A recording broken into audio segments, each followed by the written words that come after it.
Hey people, Flint here.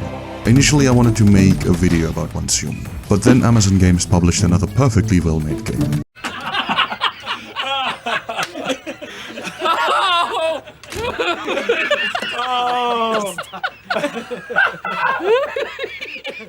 Throne and Liberty is a free-to-play MMORPG developed by Korean developer NCSoft, meaning yes, you can whale your game into winning. Once inside the game, wielding your credit card like a sword, you make your way through a relatively alright tutorial in introduction sequence that tells you that you got Starlight within you, Paimon 2.0, and the ability to transform into your favorite furry friends of nature.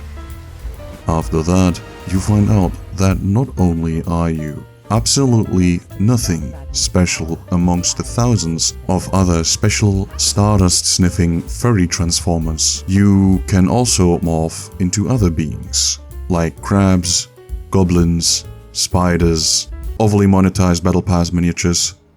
Yes, this game has a Fortnite Battle Pass. And you are going to not only be tempted to buy the premium Battle Pass, but it also has a level pass in which you can also buy a premium version of it.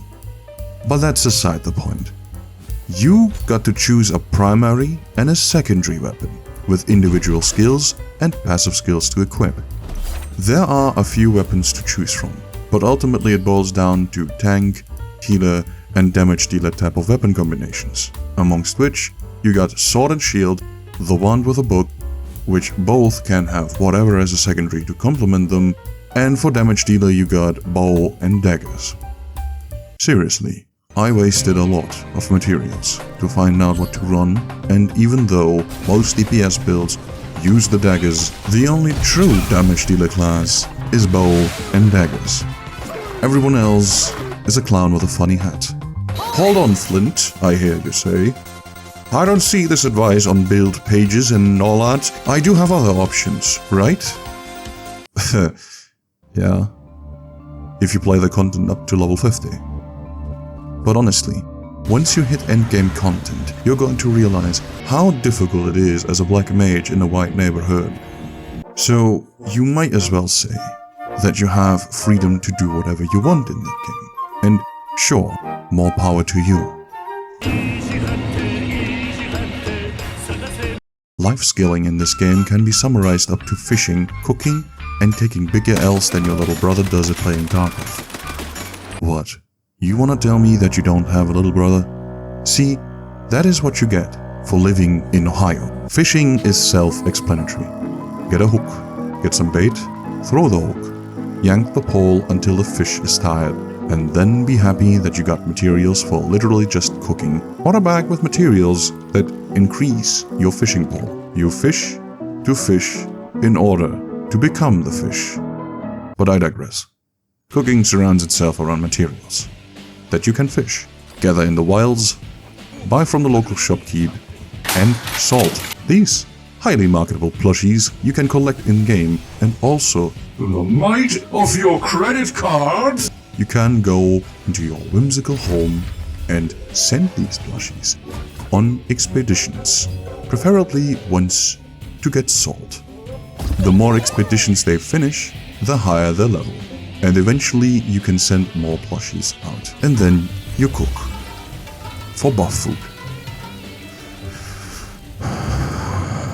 Expedition is the third life skill, which is the most fun to do, because you can go outside, walk around, and gather materials from material points you can see on your map. They are not bound to the person, so whenever you see a tree stump you wanted to cut down, being cut down by another player, the material node will disappear, and you have to move on to another node, making those materials you gather truly your own. Oh, what a wonderful and fun experience.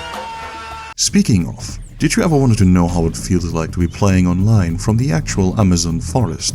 Well, now you can. Simply join a European server, and over short or long, you will see the fun internet connection error notification as the nice invisible people with black suits carry you back to the main menu or even make your client crash completely. Truly, a $40 free-to-play gaming experience. Let us not forget to mention the vast amounts of wonderfully nice comments this community gives to the developer on their Discord. But I digress, my friends. Let's talk about something more interesting to the rough core of MMORPG players. The part that wants to know. There's this stigma about Korean MMORPGs, and specifically MMORPGs either developed or published by Amazon, that they are pay to win.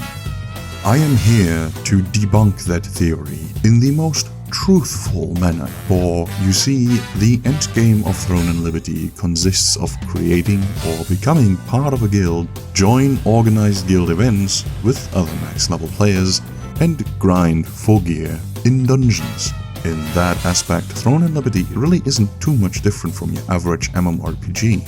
You got co-op dungeons, abyssal dungeons to loot, you got day and night cycles changing abyssal dungeon areas from PvE to PvP zones, world bosses that are also PvE or PvP respectively, depending on whatever the schedule feels like marking them as.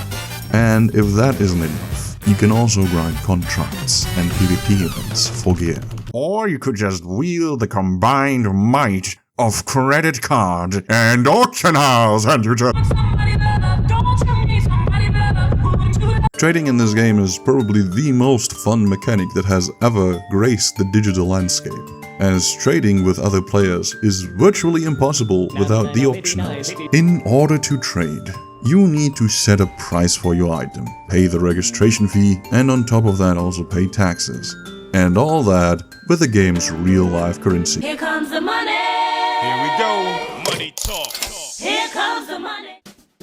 As we have established, this game has a lot to offer. I spent about 30 hours in this game, and you too can grind for max level in even less than that. However, the game is nice to remind you as well if you have played for way too long. I wanted to run a guild with my friend in this game, but as it turned out, we were far too underprepared and poor to even consider competing with the absolute whales we had as our opponents. What do you guys think? Did I succeed in my task to debunk this game as non-bit? I have set up a Patreon where you can support, motivate me to make more videos like this. As always, thanks for watching and have a good one.